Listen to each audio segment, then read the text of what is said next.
Hello everyone, मैं शुभम तिवारी आप सभी का स्वर्णिम बायोलॉजी क्लासेस में स्वागत करता हूं। Most expected 75 botany questions for your upcoming medical exams. आज के इस वीडियो में हम आपको 75 बॉटनी के क्वेश्चंस दे रहे हैं। ये ऐसे क्वेश्चंस हैं जो पिछले नीट और डिफरेंट एग्जाम्स में होने वाले पेपर्स पर आधारित हैं। ये पेपर्स ऑल इंडिया लेवल या स्टेट लेवल पे होते हैं और पिछले कई सालों के पेपर्स का कलेक्शन है, जिसके अकॉर्डिंग आपके नीट के एग्जाम हो रहे हैं। तो आइए वीडियो की शुरुआत करते हैं। मिनीमाटा disease in Japan was caused bye pollution of water bye. Japan में जो मिनीमाटा डिजीज हुई थी वो पानी में किसके प्रदूषण के कारण हुई थी? तो इसमें मरकरी का ऑप्शन आप लगाएंगे। इन 1984 the Bhopal gas tragedy took place because methyl isocyanate. जो भोपाल गैस त्रासदी हुई थी उसमें MIC यानी मेथाइल आइसोसाइनेट के साथ क्या रिएक्शन किया था? इसका ऑप्शन डी होगा, reacted with H2O। Which of the following does not have stomata? ऐसे कौन से पौधे हैं जिनके पास स्टोमेटा नहीं पाया जाता? तो इसमें ऑप्शन डी होगा, सबमर्ज्ड हाइड्रोफाइट्स। जो पानी में डूबे हुए पौधे हैं उनमें स्टोमेटा की आवश्यकता नहीं होती। One of the excessive conservation methods for endangered species is. जो खतरे में पड़ी प्रजातियां हैं उनको कहीं प्राकृतिक वातावरण जैसे जंगल वगैरह में सुरक्षित रखने की क्रिया क्या कहलाती है? तो इसका ऑप्शन सी है, cryopreservation. The method of breeding crops to increase their nutritional value is called. किसी फसल की पोषक पदार्थों की मात्रा बढ़ाने की जो क्रिया है उसे क्या कहा जाता है? तो इसका ऑप्शन सी होगा, बायोफोर्टिफिकेशन। Cloves are.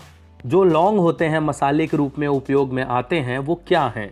तो ऑप्शन सी होगा, फ्लावर बड्स हैं, पुष्प कलिकाएं। अगला क्वेश्चन है, which of the following is not used as bioweapon? इनमें से ऐसा क्या है जिसे बायो वेपन के रूप में यूज नहीं कर सकते? बैसिलस थुरिजेनेसिस जो है ये बायो वेपन के रूप में यूज नहीं हो सकता क्योंकि ये एक पेस्टिसाइड है। CO2, CH4, NO2 and CFCs are called greenhouse gases because they can absorb. इन सभी को ग्रीन हाउस गैसेस कहा जाता है क्योंकि ये इसको एब्जॉर्ब कर सकती हैं। तो ये एब्जॉर्ब करती हैं लॉन्ग वेव इंफ्रारेड रेडिएशंस को। Which are pseudo cereals? तो इसमें सॉर्गम, मिलेट्स, बकव्हीट सभी स्यूडो सीरियल्स हैं, तो इसका ऑप्शन हो जाएगा ऑल ऑफ दीज। अगला क्वेश्चन जो है वो कॉलम के रूप में है, यानी मैच कराना है आपको। देखिए मैच कराने का बड़ा अच्छा तरीका है। सबसे पहले यहाँ फिली चारों शब्दों में यूज हुआ है, तो फिली मतलब पॉलिनेशन आप जान लें, एनिमो माने विंड होता है, यानी फर्स्ट का ए विंड पॉलिनेशन, ये तो क्लियर हो गया। काइरोप्टेरी, काइरोप्टेरान शब्द यूज हुआ है बैट्स के लिए, तो पॉलिनेशन बाई बैट्स ये भी सही है। फिर ऑर्निथोफिली, पॉलिनेशन बाई बर्ड्स ये भी सही है। एंटोमोफिली, पॉलिनेशन बाई इंसेक्ट्स, तो इसका एकदम सीधा, इसमें कुछ मैच नहीं कराना है, यानी फर्स्ट का ए, सेकंड का बी, थर्ड का सी और फोर्थ का डी। अगला क्वेश्चन है, a plant raised from a single germinating pollen grain under cultural conditions is referred to as. यहाँ आपको क्वेश्चन बड़ा करके थोड़ा सा बहकाने की कोशिश की गई है, लेकिन ऐसा कुछ नहीं है। पॉलन ग्रेन्स जब भी जर्मिनेट होंगे तो वो हैप्लॉइड कंडीशन में होंगे, तो यहाँ ऑप्शन बी करेक्ट है। Tapetum is found in, tapetum anther में पाया जाता है, इसका सीधा सीधा आंसर हो जाएगा। Triple fusion in angiosperms is the fusion of second sperm with. जो एंजियोस्पर्म्स में ट्रिपल फ्यूजन होता है उसमें जो सेकंड स्पर्म आता है पॉलन ट्यूब के माध्यम से वो किससे जुड़ता है? तो सीधी सी बात है, एम्ब्रियो सैक के मध्य में होते हैं पोलर न्यूक्लियाई और उन्हीं से जुड़ जाता है, जिसे ट्रिपल फ्यूजन कहते हैं। Genetic dwarfism can be overcome bye. यहाँ पौधों की बात हो रही है। जो पौधे आनुवांशिक रूप से लंबे नहीं हो पाते, बौने रह जाते हैं, उनके ऊपर क्या छिड़का जाए इनमें से कि वो सही हो जाए? तो जिबरलिन ये काम करता है, अंदर से पौधों में प्रेशर डालता है ताकि वो लंबाई में बढ़ सके। In a bisexual flower if androecium and gynoecium mature at different times the phenomenon is known as. यदि एक द्विलिंगी पुष्प में एंड्रोसियम और गाइनोसियम यानी नर और मादा अलग अलग समय में मैच्योर होते हैं तो इसे क्या कहा जाता है? इसे कहा जाता है dichogamy, option A. Totipotency in cells is. Totipotency क्या है? देखिए जब भी हम कल्चर मीडियम में आर्टिफिशियली अपने लैब में किसी भी प्रकार के टिश्यू को उगा लें तो वही टोटीपोटेंसी है। तो इसका ऑप्शन डी जो है, development of all tissue of all kinds from a cell in culture medium. The respiratory process of yeast is, yeast का एक ही काम है फर्मेंटेशन करना, तो इसलिए इसका जो रेस्पिरेटरी प्रोसेस होगा वो एनारोबिक होगा, option B. Leaf abscission, fruit fall and bud dormancy occurs by which phytohormone, ये तीनों काम करता है एब्सिसिक एसिड, नाम से पता चल रहा है। Coconut milk stimulates cell division as it is a rich source of, ये काफी इंपॉर्टेंट क्वेश्चन है। जब कच्चा नारियल होता है तो उसमें मिल्क होता है जो बाद में हट जाता है, किस हार्मोन के कारण ऐसा होता है? तो इसमें ऑप्शन होगा cytokinin. Translocation of carbohydrates in flowering plants occurs in the form of, पुष्पीय पौधों यानी एंजियोस्पर्म्स में जो कार्बोहाइड्रेट का ट्रांसलोकेशन होता है वो किस रूप में होता है? तो मुख्य रूप से यहाँ एनर्जी मिलती है सुक्रोज के रूप में। The correct sequence of cell organelles during photorespiration is, photorespiration होती है तो कौन सी सेल ऑर्गेनेल पहले काम में आती है और कौन सी बाद में? तो सबसे पहले फोटो रेस्पिरेशन की शुरुआत होती है क्लोरोप्लास्ट में, उसके बाद माइटोकॉन्ड्रिया में होता है और फिर लास्ट में पराक्सीसोम में। तो ऑप्शन सी सही हो जाएगा। All enzymes of TCS cycle are located in the mitochondrial matrix except one which is located in inner mitochondrial membranes in eukaryotes and in cytosol in prokaryotes. This enzyme is, जो Krebs cycle है, TCS cycle है, उसके सभी enzymes mitochondrial matrix में होते हैं, लेकिन एक एंजाइम जो है वो माइटोकॉन्ड्रिया की इनर मेम्ब्रेन पे स्थित होता है। वो कौन सा एंजाइम है? वो है succinate dehydrogenase, C. Glycolysis is a part of, glycolysis किसका भाग है? तो आपको बता दें ग्लाइकोलिसिस जब एनारोबिक रेस्पिरेशन होती है तब भी चलती है और जब एरोबिक रेस्पिरेशन होती है तब भी चलती है। एनारोबिक रेस्पिरेशन में ग्लाइकोलिसिस होने के बाद फर्मेंटेशन होता है और एथिल अल्कोहल बन जाती है, लेकिन एरोबिक रेस्पिरेशन में क्रेब्स साइकिल आगे चलती है।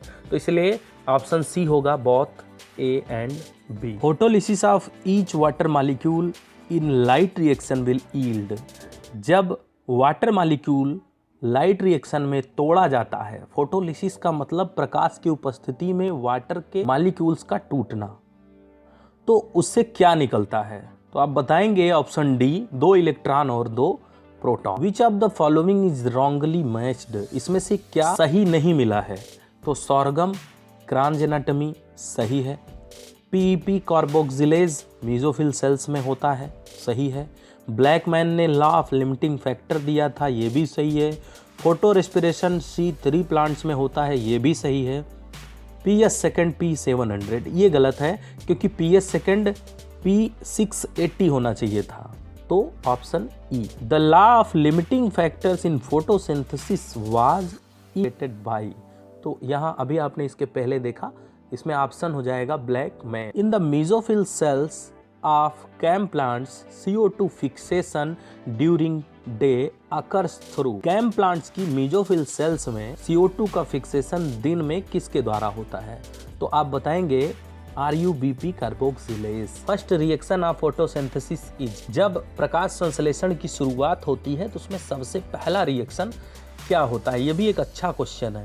तो आप बताएंगे सबसे पहले इलेक्ट्रॉन उत्तेजित होते हैं, excitation of electron. Hydroponics is a method of, hydroponics क्या है? इसका सीधा सीधा मतलब होता है कि बिना मिट्टी के आप पौधा उगा लें, तो growth of plants in liquid culture medium. C, the accumulation of one of the following acids results into closure of stomata, stomata के बंद होने में इसमें से क्या या किसकी भूमिका होती है? इसमें आप बताएंगे कि उसमें मैलिक एसिड जो है जमा हो जाता है, option A. Which of the following theories gives the latest explanation of closure of stomata, stomata के बंद होने की सबसे आधुनिक और अच्छी थ्योरी कौन सी है? तो लास्ट वाला है active K+ transport theory. Nuclide is, nuclide क्या होता है? जैसा कि आप जानते हैं न्यूक्लियाइड प्रोकैरियोटिक सेल्स में पाया जाता है, इसमें न्यूक्लियर मेम्ब्रेन और न्यूक्लियोलस नहीं होते, केवल DNA होता है। तो आप बताएंगे a nucleus without nuclear membrane and nucleolus, option C. The main difference between active and passive transport cross cell membranes is that, cell membrane से जो एक्टिव और पैसिव ट्रांसपोर्ट्स होते हैं उसमें सबसे बड़ा अंतर क्या है? इसको हम आपको एक एग्जांपल देके समझाना चाहेंगे। यदि आपको तैरना है, अगर आप नदी की धारा की दिशा में तैरते हैं तो आपको कोई मेहनत नहीं करनी पड़ेगी। यहाँ आप यूज कर लें पैसिव ट्रांसपोर्ट। लेकिन यदि धारा के विपरीत जाना है तो आपको मेहनत करनी पड़ेगी, आपको एनर्जी खर्च करनी पड़ेगी, तो इसे आप कहेंगे एक्टिव ट्रांसपोर्ट। तो यहाँ पर वही चीज़ आप खोजें। ऑप्शन सी में आप देखिए, passive transport requires a concentration gradient across the cell membrane whereas active transport requires metabolic energy. इसके बाद कॉलम फिर से है मिलाने वाला। जाइगोटीन, पैकिटीन, डिप्लोटीन, डायाकाइनेसिस आप जानते हैं, ये चारों मियोसिस के प्रोफेज फर्स्ट के सब फेजेज हैं। इनको आपको मैच कराना है कि किस में क्या होता है।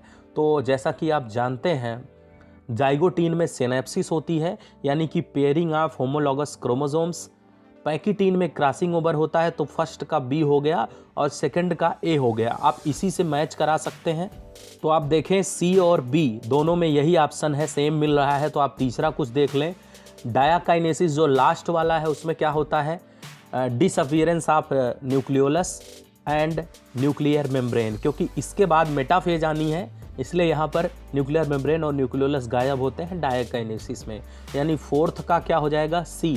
तो आप इसको खोजें, फोर्थ का सी है बी ऑप्शन में, तो ऑप्शन बी सही है। Colchicine is called cell poison as it. Colchicine ओसिकी विष के समान कार्य करता है, क्योंकि ये सेल डिवीजन के समय जो स्पिंडल फाइबर्स होते हैं उनको बनने से रोकता है। Select the matched ones. यहाँ आपको 5 ऑप्शंस दिए गए हैं, जिसमें से आपको वो खोजना है जो सही सही मैच किए गए हों। एस फेज डीएनए रेप्लिकेशन सही है, एस फेज में डीएनए रेप्लिकेशन होता है। जाइगोटीन में सिनेप्सिस होती है, ये भी सही है। डिप्लोटीन में क्रॉसिंग ओवर होता है, जी नहीं। पैकिटीन में होता है।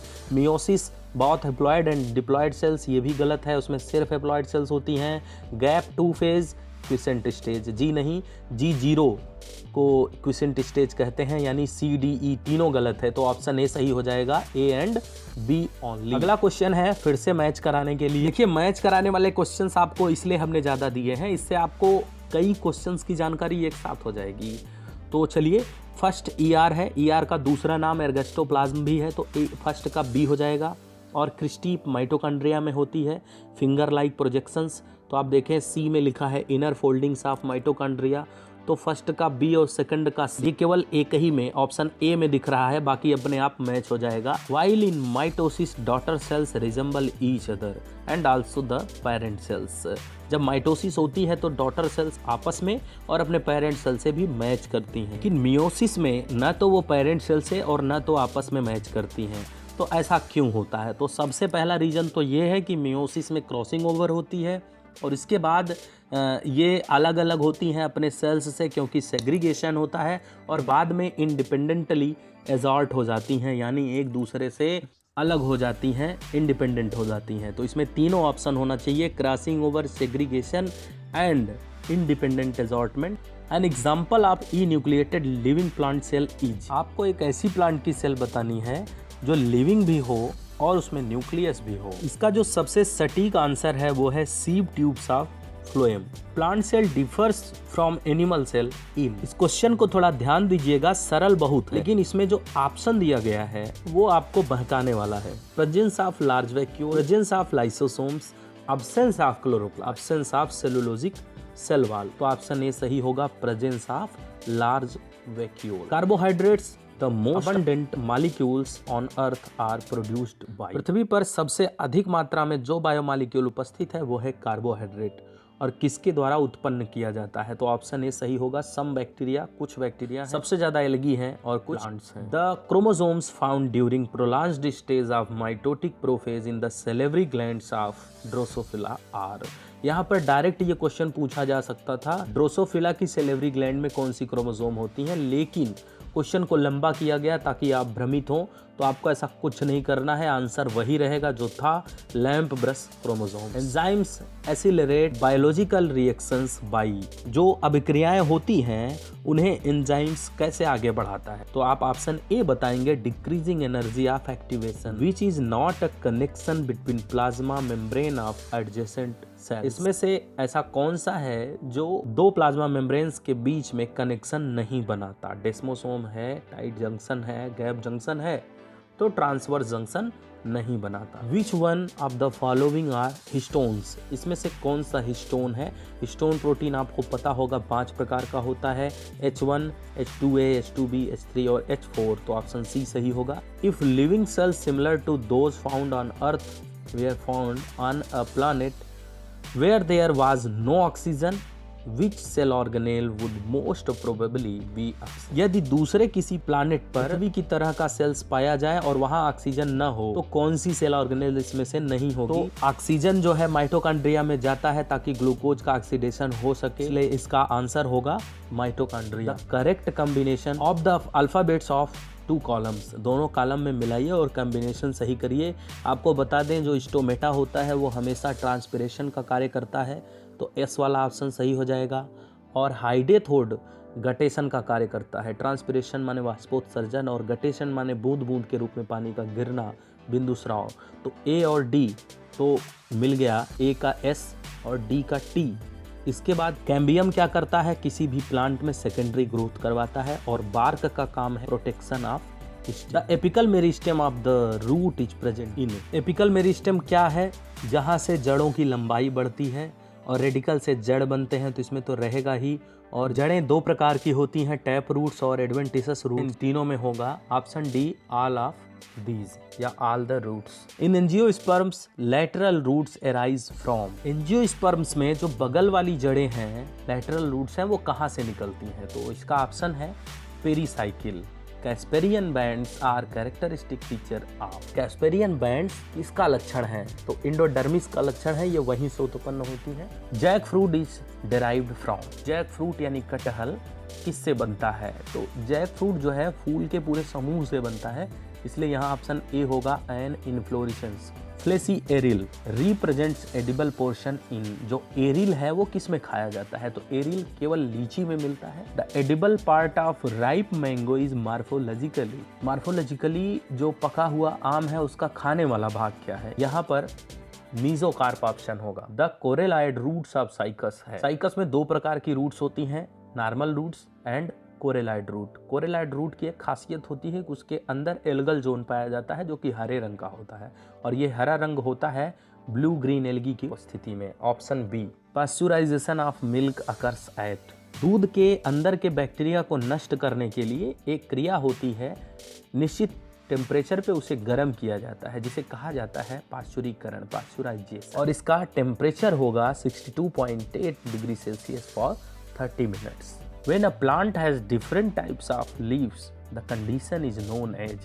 जब एक पौधे के पास विभिन्न प्रकार की पत्तियां हों तो उसे क्या कहा जाएगा? जलीय पौधों में ऐसा होता है, पानी के नीचे कुछ और पत्ती होती है संरचना और ऊपर कुछ और होती है, तो इसे कहा जाएगा heterophylly. Which is commonly known as living fossil.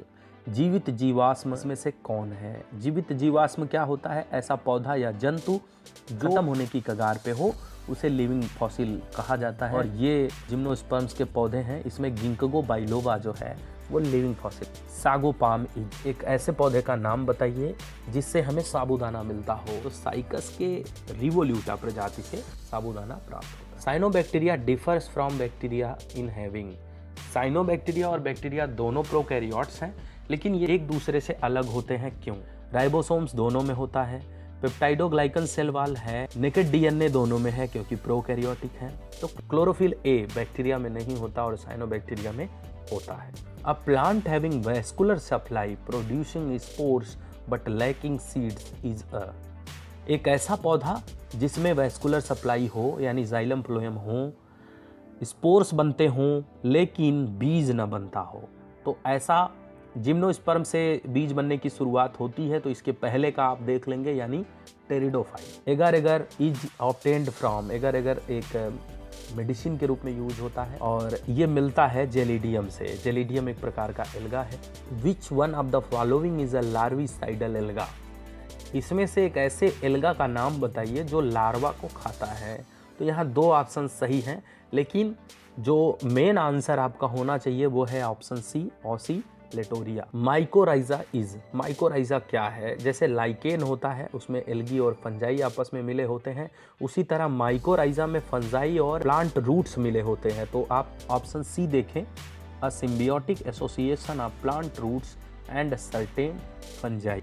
Parasitic alga is, alga एक पौधा है, आप ये भी जानते हैं, तो वो अपना भोजन स्वयं बना सकता है, लेकिन कहीं कहीं वह परजीवी भी बन जाता है, यानी दूसरे किसी पौधे के ऊपर रहता है।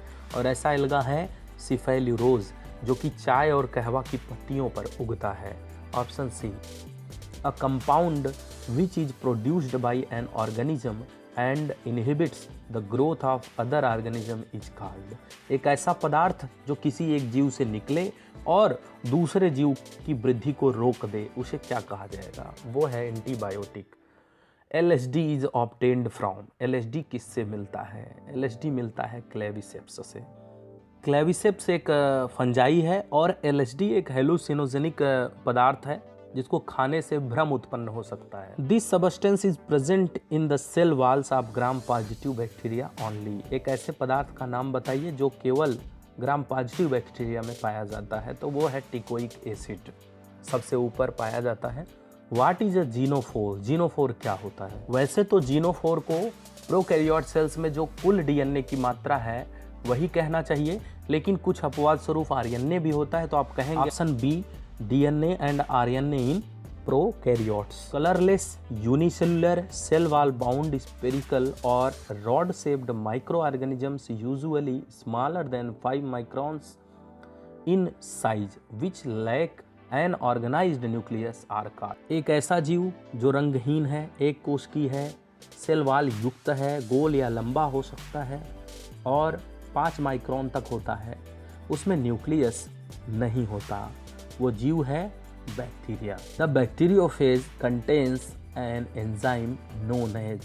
बैक्टीरियोफेज में एक एंजाइम होता है जो किसी भी चीज को गलाने की क्षमता रखता है, तो वो काम करता है lysozyme. The following bacterium is associated with denitrification. एक काम होता है नाइट्रिफिकेशन का, जिसमें नाइट्रोजन युक्त पदार्थों को आगे रूपांतरित किया जाता है नाइट्राइट और नाइट्रेट में, जिससे खेतों की उर्वरता बढ़ती है। लेकिन डीनाइट्रिफिकेशन का मतलब जब कुछ बैक्टीरिया ऐसा काम करने लगे कि उसी को उलट दें, यानी नाइट्राइट को अमोनिया में बदल दें जिससे खेतों को नुकसान हो, तो ऐसा काम करता है Pseudomonas bacteria. Option C. Nitrifying bacteria convert. Option B में आप देखें अमोनिया या अमोनियम कंपाउंड को नाइट्रेट में बदलता है।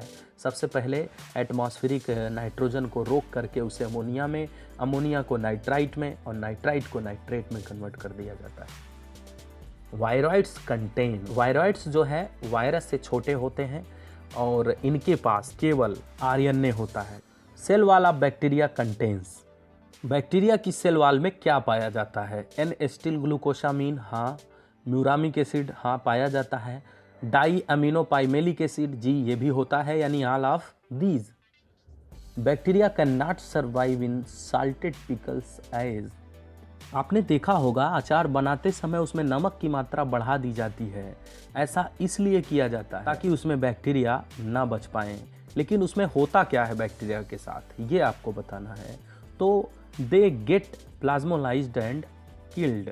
उनकी जो सेल्स हैं नमक के द्वारा वो सिकुड़ जाती हैं और वो मर जाते हैं। आपके एग्ज़ाम में 45 क्वेश्चंस आते हैं, लेकिन हमने 75 दिए ताकि आपको कुछ हेल्प मिल सके। तो इसे आप देखें और अपने फ्रेंड्स के साथ भी शेयर करें।